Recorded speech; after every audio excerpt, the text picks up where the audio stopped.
જો આ સંસાર છે, આ સંસાર આ રીતે જ ભેગું થયેલું છે. આગળ પાછળનું જે કંઈક હોય ને, આપણે એવું નહીં માનતા હો કોઈને તમે અત્યારે હેરાન કરશો એ કાલે તમને હેરાન કરશે. કોઈને તમે દુભવશો આજે કાલે તમારે સહન કરવું પડશે. કરેલા કર્મનો બદલા વાળવા માટે આ કર્માનુસારે બધું સંસાર ગોઠવાયેલો હોય છે. કોના પુત્ર કોના સગા માયા ના છે સર્વે દગા. બહુ બહુ વિચારીને આપણે અત્યારે ક્યાંક અભિમાનમાં રાચતા હોઈએ, પરંતુ બહુ વિચાર કરવો કોઈને દુઃખી કરવામાં, કોઈને હેરાન કરવામાં.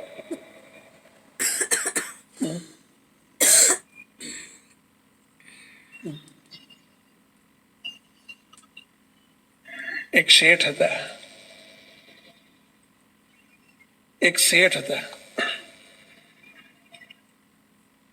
તે ગામના મોટા નગરના મોટા શેઠ, નગર શેઠ કહેવાય. નગર શેઠની જોડે રૂપિયા ઘણા રૂપિયા, બહુ પૈસો, પરંતુ એમને સંતાન નહીં, કે દીકરો નહીં. પથ્થર એટલા દેવ કર્યા પણ દીકરો નહીં. મોટી ઉંમરે શેઠને 45, 48, 48 વર્ષની ઉંમરે દીકરાનો જન્મ થયો. હાથ ખોટનો એક દીકરો જન્મ્યો. પૈસો ખૂબ અને દીકરાનો જન્મ થયો એટલે રાજીના રેડ થઈ ગયા. આખા ગામને જમાડ્યો. ઘેર દીકરો આવ્યો. દીકરાનું એને નાનપણમાં પેલું લાડક વાયો નામ લાલાથી બોલાવે. શું બોલાવે ને? લાલો લાલો લાલો લાલો. હવે બન્યું એવું કે લાલો મોટો થતો ગયો. લાલો 3 વર્ષનો થયો હશે, 2-3 વર્ષનો.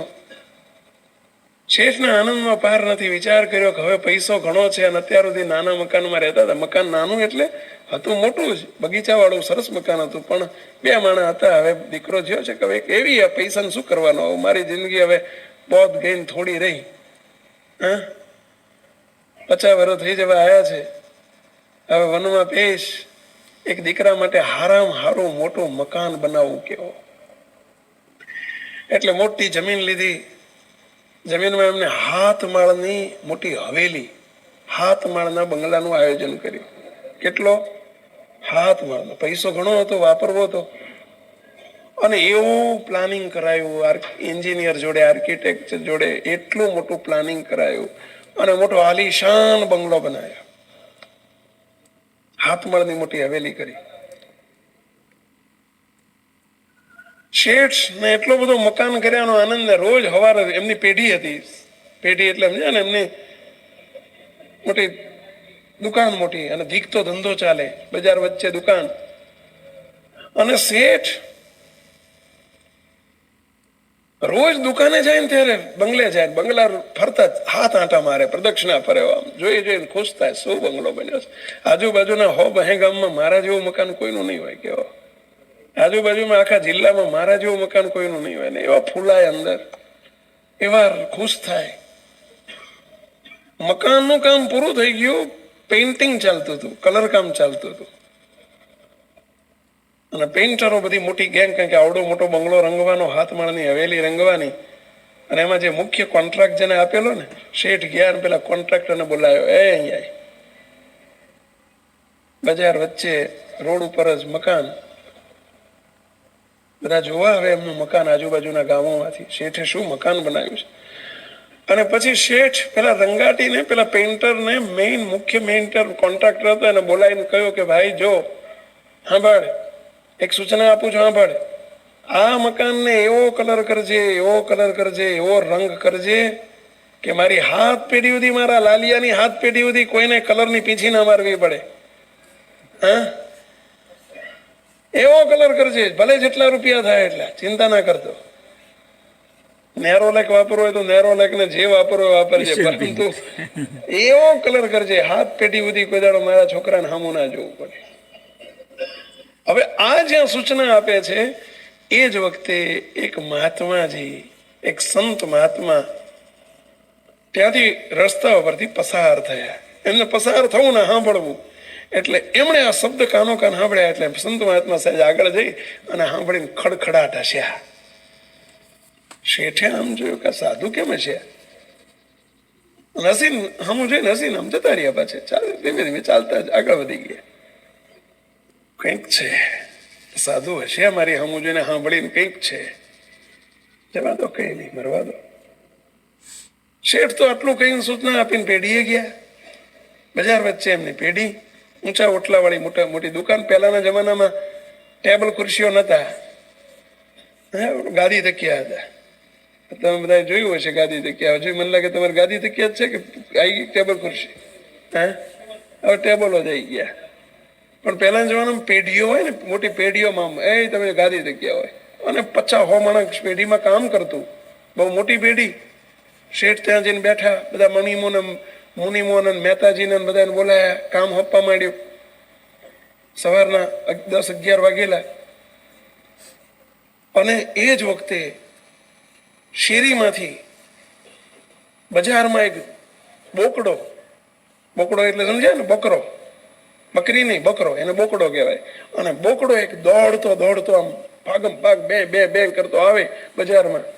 અને એકદમ ઊંચા ઓટલા વાળી એમની દુકાન, પગથિયા થેકીને પેલો બોકડો ચડી ગયો દુકાનમાં. કોની દુકાનમાં? શેઠની. આ શેઠની દુકાનમાં અંદર ઘૂસી ગયો.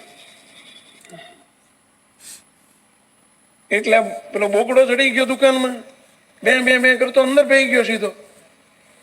શેઠ ને મુનિમ ને બધા જોઈ રહ્યા, બકરો અંદર પઈ ગયો, કાઢો. હજુ કાઢો કરે. અને ત્યાં જ એ જ વખતે પેલો કસાઈ, એક ખાટકી એટલે સમજ્યા ને, પેલો કસાઈ હોય ને, કસાઈ લોકો મારવા વાળા, તે એ પાછળ છરો લઈને આલ્યો આવે. દુકાન આગળ આવીને ઉભો રહ્યો. શેઠ, મારો બોકડો અંદર પેઈ ગયો છે તમારી દુકાનમાં, એને જરા મારો માલ આપી દો પાછો. માણસોને કહો બહાર મૂકી દે. હાથમાં છરો જોયો એટલે શેઠ ચમક્યા, ભાઈ કોણ છું તું? તો કે હું કસાઈ છું, ખાટકી છું. શું ધંધો કરે છે? કે પશુને મારીને એના માંસ મટન વેચીને એમાંથી ગુજરાન ચાલવું છે. ત્યાંનું શું કરીશ તું? અરે હું મારતો જ તો એને, આજે એને મારવાનો આજે મારો પ્લાનિંગ હતું. હું એને મારવા ગયો, મારો બેટો છૂટીને ભાગી ગયો. હાથમાં જો છરો લઈને જ્યાં મારવા જતો તો ભાગ્યો ને દોરડું તોડીને ભાગી ગયો. અને તમે દુકાનમાં પઈ ગયો, માટે મારો માલ આપી દો. મારે એને લઈ જઈને તાર પૈસા ઉપજાવાના છે. શેઠ કે મારા આશરે આવ્યો, મારી દુકાનમાં આવ્યો, હું તને હવે આપું? અરે ભાઈ સાહેબ, મારો માલ છે, ના આપવું મને જે રૂપિયા ઉપજવાના છે આમાંથી એ રૂપિયા આપી દો. તો મારે કઈ જોતો નથી. કેટલા રૂપિયા તાર ઉપજે આમાં? 100 રૂપિયા. આ તો જૂના જમાનાની વાત, એટલે કે 100 રૂપિયા.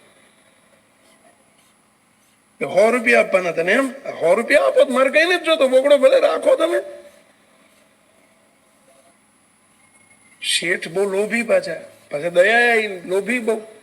જો 25 રૂપિયા આપું, લેવા એટલે નહીં તો હેડતો થાકે. અરે શેઠ 99 નહીં લઉં, મારે 100 ઉપજવાના છે, એટલે ઉપજવાના છે. 100 આપી દો. તમારે મને નથી જોતો બોકડો, તમને દયા આવતી હોય તો આપી દો પૈસા. હાર જા 50 આપું. 50 નહીં શેઠ, મારે 100 જોઈએ. હાર 60 લઈ જા. શેઠ નકામું મને શું કરવા? એક ભાવની વાત છે અહીંયા. હારું 70 જ્યાં લઈ જા, પોણો લઈ જા. શેઠ 99 નહીં લો કીધું ને, અને શેઠ ને ચડી દાજ. હા મારા બેટા મફતિયા મારો 100 આપી દેવાના. એટલે કાઢો કે પોતે ઉભા થઈને ઓલા બકરાને ઓલો બે કરતો રહ્યો, એના કાન પકડીને ધક્કો મારીને પોતે કાઢ્યો બહાર. લઈ જા સાલા, જે કરવું એ કરજે જા. 100 રૂપિયા એમ આપી દેવા થાય છે. બકરો બે કરતો ઓલો લઈને જતો રહ્યો. ત્યાંથી શું કર્યું હશે તમે સમજી જાઓ છો. એ જ વખતે જ્યાં બકરાને ફેંક્યો બહાર, અને એ જ વખતે પેલા સંત મહાત્મા ત્યાંથી પસાર થયા. એમણે નજરા જોયું, ખડખડાટ હસ્યા. શેઠ આમ જોઈ રહ્યા કે આ સાધુ મારો બેટો હવારમાં હસતા હતા, અત્યારે હસે છે, અને મારી સામું જોઈ જોઈને ખડખડાટ. એના જ સાધુ સવાર વાળા સારું કેમ હસતા હશે? એને જવા દો. સંત હસીને ત્યાંથી જતા રહ્યા. બપોરનો 1 વાગ્યો, રોજ બપોરે 1-1:30 વાગે એટલે શેઠ ઘેર જમવા જતા. આજે થોડું વધુ કામ આવી ગયું, મોડું થઈ ગયું, 2 વાગી ગયા, ઘેર જમવા ગયા બપોરે, ઘરે બજાર વચ્ચે રોડ ઉપર જ હતું, બગીચો ને બગીચાની આગળ રસ્તો પડે, રસ્તા ઉપર ઘર, બગીચામાં છાંયો એટલે શિયાળાનો દાડો એટલે લાવો કે આ તાપમાં બેહીએ એટલે ડાઇનિંગ ટેબલ બધું ગોઠવેલું બગીચામાં, તે શેઠ ને શેઠાણી રાહ જોઈને બેઠેલા, જમવા બેઠા. એટલે લાલો ક્યાં ગયો? પેલો લાલા લાવો, લાલા લાવો. લાલા બહુ સવારથી લાલાને રમાડેલો નહીં ને, લાલાને લાવો. લાલાને રમાડતા જાય ને જમતા જાય. લાલાને ટેબલ ઉપર બેહાડેલો, લાલાએ કર્યું છી. છી એટલે સમજ્યા, લઘુ કર્યું, પેશાબ કર્યો, અને સીધું જ એ પેશાબ થાળીમાં પડ્યું, શેઠની થાળીમાં જમતા હતા ને એમાં. પેલા ઘરવાળા કે લાવો બદલી નાખે. અરે કે આપણો લાલો છે, ક્યાં પારકો છે કે, આ તો પ્રસાદી કહેવાય. હવે આ પ્રસંગ જ્યાં બન્યો ત્યાં એ જ વખતે પેલા શેઠને નીકળવું, અરે પેલા સંતને નીકળવું, સંત મહાત્મા ત્યાંથી નીકળવું, અને સંત હામું જોઈને એ જ વખતે ખડખડાટ હસ્યા. ત્રીજી વખત, એક જ દિવસમાં ત્રીજી વખત હસ્યા. એટલે પેલા શેઠને અત્યારે એમ થયું કે હવે મારે સંતને પૂછવું પડશે, કેમ વારંવાર તમે હસો છો? સવારે પેલા મકાનની હું જયારે સૂચના આપતો હતો પેલા પેઇન્ટરોને ત્યારે હસતા હતા, ફરી પાછા અત્યારે અરે બોકડાને આપ્યો ત્યારે હસતા હતા, અત્યારે આ જોઈને હસ્યા. હવે શું હશે? એટલે સંત પેલા એકદમ સંતો હસતા હસતા આગળ નીકળી ગયા. હમણાં એકદમ હાથ ધોઈ અને પાછળ બૂમ પાડતા પડતા દોડ્યા શેઠ, મહાત્માજી, એ મહાત્માજી, મહાત્માજી ઉભા રહો, મહાત્માજી ઉભા રહ્યા. મહાત્માજી, મારા પ્રશ્નનો જવાબ આપો. તમે સવારથી અત્યાર સુધી 3 વખત હસ્યા, મારી સામું જોઈને હસો છો, છે શું? એનું રહસ્ય બતાવો. આપ બહુ મહાન સંત લાગો છો, બહુ શાંત હતા, ધીર ગંભીર હતા, આપ મહાન સંત લાગો છો, શું છે એનું રહસ્ય કહો. એટલે સંતે એટલું જ કહ્યું, શેઠજી, એ રસ્તા વચ્ચે કહેવાય એવું નથી. હું ભૂત, ભવિષ્ય અને વર્તમાનને જાણું છું. તમે ભૂતકાળને પણ હું જાણું છું, તમારા ભૂતકાળને જાણું છું, તમારા વર્તમાનને જાણું છું, તમારા ભવિષ્યને પણ હું જાણું છું. અને એટલે મને હસવું આવે છે. એકદમ મહિમા થયો, પગમાં પડી ગયા, મહાત્માજી મારા ઘેર પધારો. તો કે ઘરમાં તમારી પત્નીની હાજરીમાં મારે બોલાય એવું નથી. અરે આપણે એકલા બેસીશું, ચલો બસ. ઘેર લઈ ગયા, આગતા સ્વાગતા કર્યું, એક ઓરડામાં બેઠા. મહાત્માજી, હવે શાંતિથી કહો કે આપ 3 વખત હસ્યા, કેમ હસ્યા? અને સંત મહાત્મા ઉપદેશ આપે છે, હે શેઠ, આ સંસાર શું છે હું તમને એનું રહસ્ય કહેવા માંગુ છું. તમે સવારમાં પહેલી વખત હું અહીંયા એટલે હસ્યો કે તમે જયારે સૂચના આપતા હતા કે મારી 7 પેઢી સુધી રંગની પીંછી ના મારવી પડે એવો કલર કામ કરો. જેના માટે તમે બંગલો બનાવ્યો છે એ લાલો કોણ છે તમને ખબર નથી કે લાલો કોણ છે. તમે 7 પેઢીની વાત કરો છો, પરંતુ તમારો ભૂતકાળ અને તમારો ભવિષ્ય હું જોઉં છું. 7 પેઢી સુધી શું તમારું શું થવાનું છે તમને ખબર છે? તમારા દીકરાનું શું થવાનું છે તમને ખબર છે? શું 7 પેઢીની વાતો કરો છો તમે? કાલે સવારે શું થવાનું છે એની ખબર છે આપણને? કોઈને ખબર છે? બીજા હમણાં કલાક પછી શું થવાનું છે કોઈને ખબર છે? ખબર હોય તો આંગળી ઊંચી કરજો. તમે કહેશો જ્યોતિષીઓએ અમારા કુંડલીમાં આમ લખ્યું છે અને અમારી જન્માક્ષરમાં આમ લખ્યું છે. અરે ભાઈ, બધું ખોટું પડી જાય છે. હા, ઘણા કહેતા હોય અમે રાતે તો જોડે બેન દૂધ પીધું હતું, હા રાતે પીધું હતું, હવાર નથી ગયા. ભાઈ ગયા બને છે કે નહીં? આવું પેલા કાલ તો અમે ભેગા થયા હતા, કાલ થયા હતા તે થયા હતા, ગયા. શેઠજી, તમને ખબર છે તમારું શું થવાનું છે, તમારો દીકરાનું શું થવાનું છે કાલે? શાના માટે 7 પેઢીની તમે વાત કરો છો? 7 પેઢી સુધી પીછી ના મારવી પડે. હું તમને કહું છું કે તમારું ને એનું શું થવાનું છે. મને એટલે હસવું આવ્યું કે અમને કાલની ખબર નથી ને 7 પેઢીની ચિંતા કરે છે. તમારી મૂર્ખામી ઉપર મને હસવું આવ્યું. એમણે વિચાર કર્યો કે વાત તો સાચી છે, કાન પકડ્યા. તમે બીજી વખત પેઢી ઉપર કેમ હસ્યા? શેઠજી, હું તમારો ભૂતકાળ યાદ કરાવું છું, યાદ કરો. તમારા પિતાશ્રી પણ આ જ પેઢી ઉપર બેસતા, બરાબર છે? આ પેઢી તમારા બાપાએ અને તમારા દાદાએ સ્થાપેલી છે. તો કે હા. તમારા પિતાશ્રી, તમે જે પેઢી ઉપર તમે જે જગ્યાએ બેસો છો એ જ જગ્યા ઉપર તમારા બાપુજી બેસતા હતા, બરાબર? તો કે હા. તમે તમારા બાપુજીના એકના એક દીકરા હતા, બરાબર? તો કે હા. તમારા બાપુજી લોકોની થાપણ લેતા અને લોકોના પૈસા ધીરતા. તમારો મુખ્ય ધંધો લેવડ દેવડનો, એટલે કે શ્રોફનો ધંધો, પછી લોકોના પૈસા ધીરો પણ ખરા, બરાબર? તો કે હા. તમારા બાપુજીને ત્યાં એક કસાઈએ, આ જે ખાટકી આવ્યો હતો ને પાછળ, એ ખાટકીએ તમારા બાપુજીને ત્યાં 100 રૂપિયા ડિપોઝિટ મૂકી હતી. 100 રૂપિયા ડિપોઝિટ એટલે સમજ્યા ને, થાપણ મૂકી હતી. અને તમારા બાપાનું અચાનક મૃત્યુ થઈ ગયું. એ 100 રૂપિયા તમારા બાપાને દેવાના બાકી રહી ગયા. એ દેવું ચૂકવવા માટે એમને બકરો થવું પડ્યું એમના ઘેર. આ તમારો બાપ હતો, એ બકરો છે ને તમારો બાપ હતો.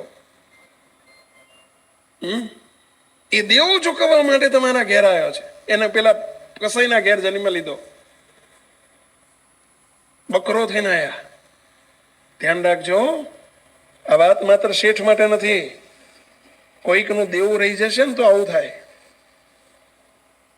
લેતી દેતીમાં કોઈનું દેવું આપણા માથે રહી જાય ને, આ શેઠને જેવું થયું ને પહેલા, એનું દેવું ચૂકવવા માટે કસાઈના ઘેર જન્મ લેવો પડ્યો, બોકડો થઈને આવવું પડ્યું. 100 રૂપિયા જે બાકી રહી ગયા હતા ને, 100 રૂપિયા ચૂકવવા માટે. કોઈ દાડો ભૂલમાં અધર્મ નીતિના તો લેવાય નહીં, પણ કોકના નીતિના આ ઘરમાં રહી જાય આપણા, તો તે દશા બગડે ભાઈ. બહુ ખ્યાલ રાખજો. હવે એ બોકડો એને જયારે મરવાનો વખત આવ્યો, એને મારવાનો જયારે મોટો થયો અને જયારે હૃષ્ટપૃષ્ટ થઈ ગયો અને એને મારવાનો કસાઈનો વખત આવ્યો, બોકડાને જ્ઞાન થયું, પૂર્વનું જ્ઞાન કરાવ્યું ભગવાને કે આ મારું દેવું ચૂકવવા હું આવ્યો છું અને 100 રૂપિયા માટે થઈને મને મારી નાખશે. લાય, હું છટકીને મારા દીકરા જોડે જતો રહું અને જો એ 100 રૂપિયા આપી દે તો મને આ મારી તો ના નાખે. એટલે દોડો તોડીને મારતી વખતે ભાગ્યો. ભાગીને કેમ બીજા કોઈની દુકાનમાં નહીં, તમારી દુકાનમાં પહેરી ગયો. વચ્ચે 50 દુકાનો આવી હતી, જાણીને કે મારો દીકરો મારી રક્ષા કરશે, મને હાચવશે, એના આશ્રય જતો રહો. તમારી દુકાનમાં પહેરી ગયો બે બે કરતો, અને પરિચય નથી તમારી દુકાન એની. ગયા જન્મની એને દુકાનમાં બહુ રોજ આવતો હતો, એટલે એનો રોજનો પરિચય હતો. તમારા શરણે આવ્યો, તમારા આશ્રય આવ્યો. ઓલા 100 રૂપિયા માંગ્યા, પરંતુ તમે 100 રૂપિયાના લોભ માટે થઈને આવડું મોટું તમે લાખો રૂપિયાનું મકાન કરાવો છો. 100 રૂપિયા આપી દીધા હોત તો, પરંતુ 100 રૂપિયાના લોભે કરીને તમે તમારા હગા બાપને કાન ઝાલી અને એને ઓલા કસાઈના હાથમાં હોંપ્યો. એટલે મને હસવું ના આવે તો બીજું શું આવે?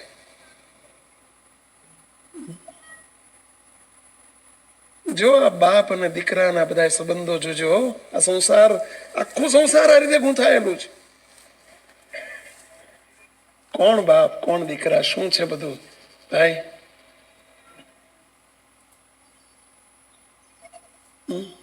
એટલે મને હસવું આવ્યું કે હગા બાપને દીકરો થઈને મારી નાખવા માટે કસાઈના હાથમાં આપે છે.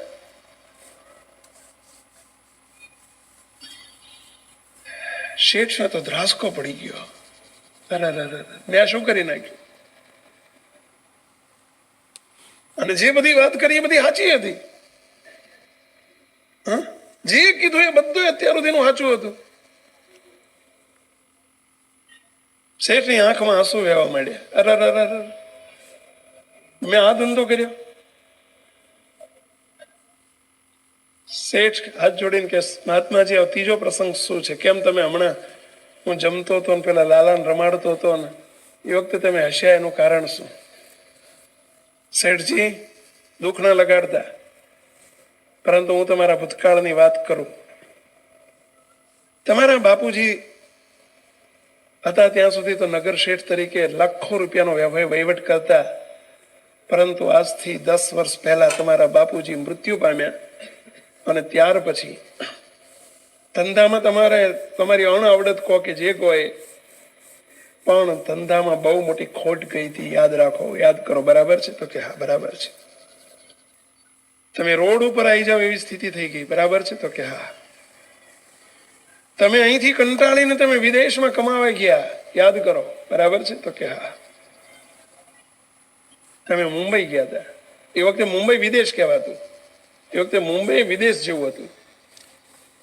આ જૂના જમાનામાં મુંબઈ જવું એટલે લોકો મુંબઈ જાય એટલે એમ થાય કે વિદેશ જઈને આવે. મુંબઈનો મહિમા હતો. અત્યારે મુંબઈ હતું બધું. અત્યારે અમેરિકા જવું તે 24 કલાકમાં જઈને આવતું રહેવાય. એના જેવું થઈ ગયું હવે.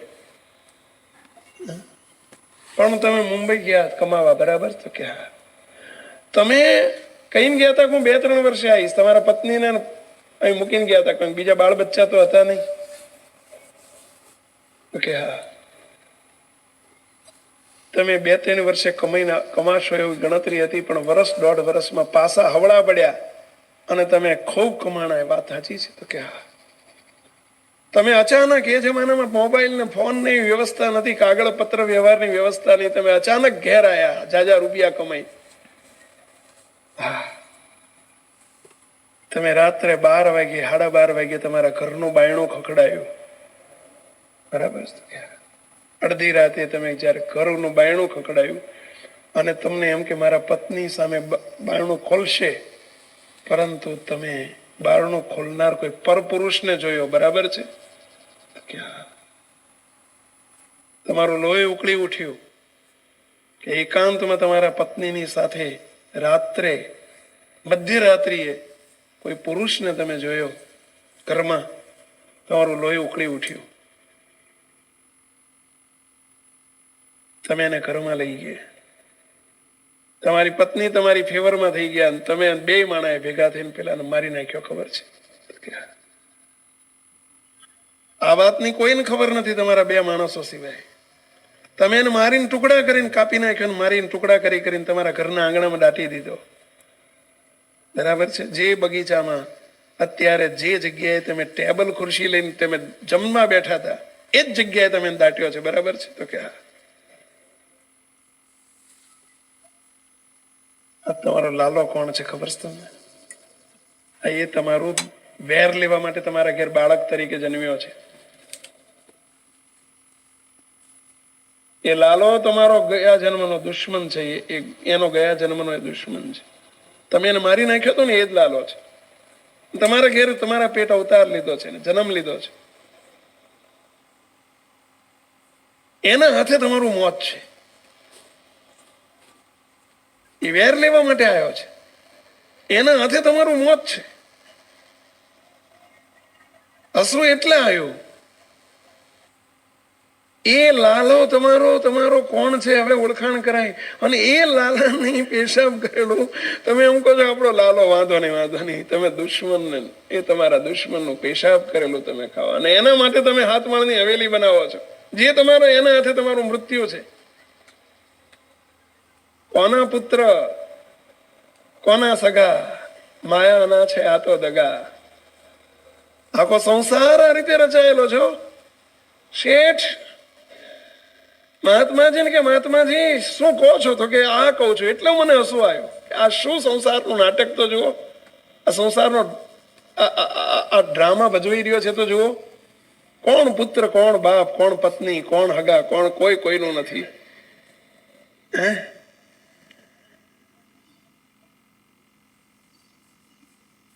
આખા સંસારનું શેઠ માટે નથી વાત કરી હો. એકલા શેઠની વાત નથી. આ બધા સમજી રાખજો.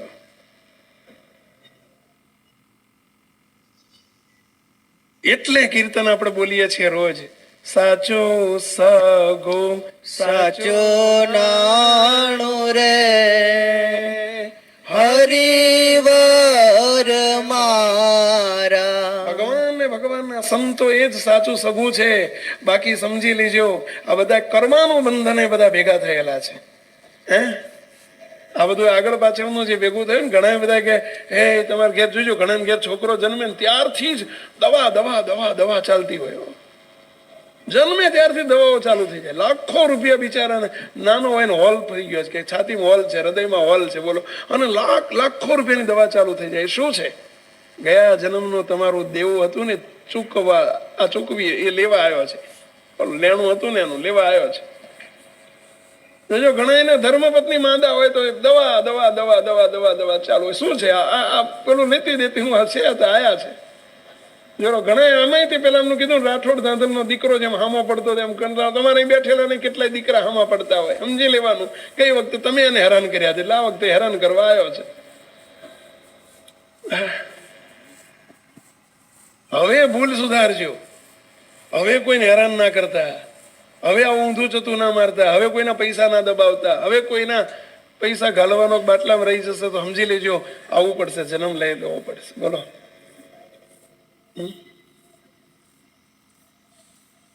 હવે તો આપણું જીવન બદલજો. બાકી સંસાર આખો કર્મનું બંધન આસારે આ ભેગો થયેલો છે. જેને આપણે મારા મારા મારા કરો છો મુક્તો, એ બધા કર્મના બંધનો છે. કોઈ તમારું નથી, કોઈ મારું નથી. મારા ભગવાનને કરતા શીખો. આ અમારી વિનંતી છે, બે હાથ જોડીને. એ જ સાચા હગા છે. ભગવાનને સાથે સંબંધ બાંધો, ભગવાનના સંતોની સાથે સંબંધ બાંધો, કે જે આપણને આ તો બધા અહીં અહીં રહી જશે. પરંતુ અમે કાયમ કહીએ છીએ ભાઈઓ કે આ સંસારનો ક્રમ છે. જ્યારે તમારી માં હોય, મમ્મી હોય, બા હોય, સ્ત્રી પાત્રો જેટલા હોય, સગા સંબંધી બેન હોય, પણ જ્યારે મૃત્યુ થાય ને ત્યારે શરીરે જોડે નથી આવતું. થોડા ઘણા પૈસા જોડે આવે, મને લાગે છે એ જોડે આવે, કદાચ થોડા ઘણા પૈસા આવતા હશે. મને ખબર નથી આવે કે ના આવે. આવે કે ના આવે? હા, કશું ના આવે. મકાનનો એકાદો માળ જોડે આવે, મને લાગે છે.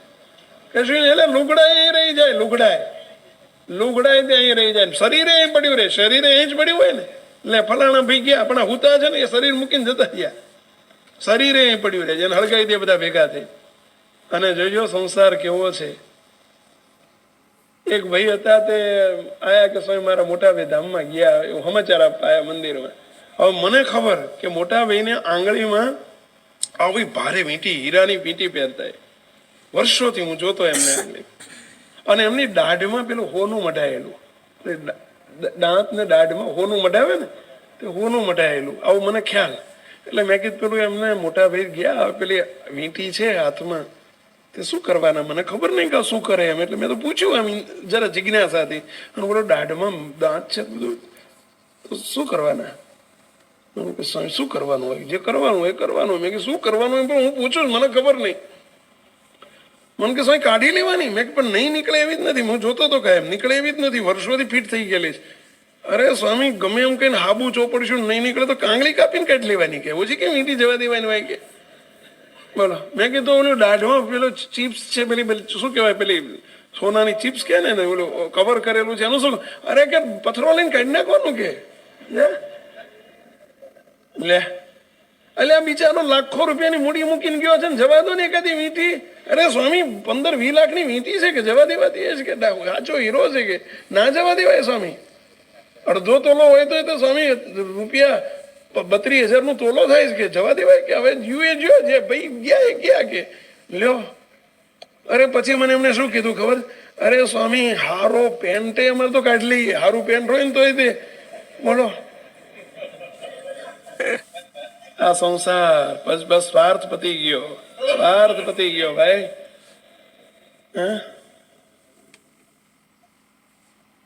સ્ત્રી હશે ઘરની, સ્ત્રી હશે, બેન હશે, માં હશે, ઘરના દરવાજા સુધી અથવા સોસાયટીના નાકા સુધી વળાવવા આવશે.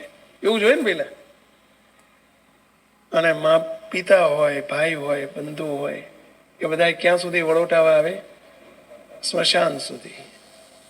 પછી બધા જય સ્વામિનારાયણ ગયા, પછી જઈને નહીં નાખવાનું તળાવમાં, નદીમાં જઈને. એવું જોઈએ ને પેલા.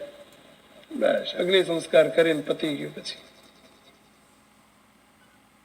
પણ મુક્તો અમે તમને પ્રોમિસ કરીએ છીએ સંતો, તમારા બધા હગા જ્યાં તમને મૂકવા આવશે, જો તમે અમારી સાથે જોડાશો ને મુક્તો, અમે તમને ત્યાં લેવા આવશું. અમે આ ભગવાન સ્વામિનારાયણને લઈને લેવા આવશું ત્યાં. બોલો, લેવા આવશું એટલે સમજ્યા ને? તમારા શરીરને નહીં, તમારો ચૈતન્ય એકલો પડીને ચાલ્યો ગયો, બસ એને અમે અમારી જોડે લઈ જઈશું, ભગવાનના ધામમાં મૂકશું. પરંતુ એક જ શરત, એક જ, કે બસ એન્જિન સાથે જેમ ડબ્બો જોડાયેલો રહે એમ જોડાજો, મોટા સંત સાથે જોડાજો. શું જરૂર પડે છે સંતોની ભાઈઓ? ભગવાનને સંતની છે. બાકી સંસાર આખો સ્વાર્થથી ભરેલો છે, ને આ બધા કર્માનુસારે ભેગા થયેલા બંધનો હોય છે. જેના માટે તમે મરી જાઓ છો, કાલે હવાર કોણ હશે ને શું હશે ક્યાં તમને ખબર છે? બોલે લાલો કોણ હતો, એ મહાત્માજીએ કીધું ત્યારે ખબર પડી કે લાલો કોણ છે. બોલો, કોના પુત્ર કોના સગા, માયાના છે સર્વે દગા. સ્વામિનારાયણ સત્ય જાણું રે હરિવર મારા. ભગવાન એક સાચું સગું છે ભાઈ આપણું, અને એને સાચા સગા કરજો. બાકી નાણા વગરનો નાથિયો ને નાણે નાથાલાલ. હાવ સાચી વાત છે. સંસાર આખો સ્વાર્થથી ભરેલો છે ને, એમ જ છે. એ તો ધન્ય છે ભગવાનને, ભગવાનના સંતને, કે જે આપણા મોટા સંતો. એટલે મહારાજે વતનામૃતમાં લખ્યું છે કે ભગવાનને, ભગવાનના મોટા સંતને જો રાજી કરી લઈએ તો આ લોકોમાં આપણને હિતકારી છે. આ લોકોમાં તે ખરો ટાણું આવે ને ત્યારે એ જ કામમાં આવે છે ભાઈ. એમની કરેલી સેવા જ ઉપયોગમાં આવે છે. એમને કંઈક જમાડ્યા હોય, એમને નમસ્કાર કર્યા હોય, એમની સાથે કંઈક જોડાયા હોય ત્યારે એ કામમાં આવે. બાકી તો તમે બધું આ લોકોમાં જમે એટલું જમાડો ને તો આ રીતે બધું ગેવું છે. સ્વામિનારાયણ પણ ભગવાનને, ભગવાનના સંતને જમાડ્યું હશે ને એ અહીંયા કામમાં આવશે, અને ભગવાનના ધામમાં પણ આપણને પહોંચાડશે, ઠેઠ પહોંચાડે ભાઈ. એમની કરેલી સેવા એળે ન જાય. રંકમાંથી રાજા કરે. મોટા સંતોએ કીધું કે એવા સંતની કરેલી સેવા એને રંકમાંથી રાજા કરી નાખે. બોલો, નાનકડી સેવા થઈ ગઈ હોય એને ક્યાં પહોંચાડે? ટાણે કામમાં આવે છે ભાઈ. ઠેઠ ભગવાન સુધી તો પહોંચાડે, એનો મોક્ષ તો કરનારી નીવડે. પરંતુ અહીંયા એવા ભગવાનને, ભગવાનના સંતની કરેલી સેવા એનું દારિદ્ર ટાળી નાખે. એક નહીં, અમે તો હજારો પ્રસંગો જોયા છે. દારિદ્ર ટાળી નાખે. સાચા ભાવથી જો ભગવાનને સંતની સેવા કરી હોય તો.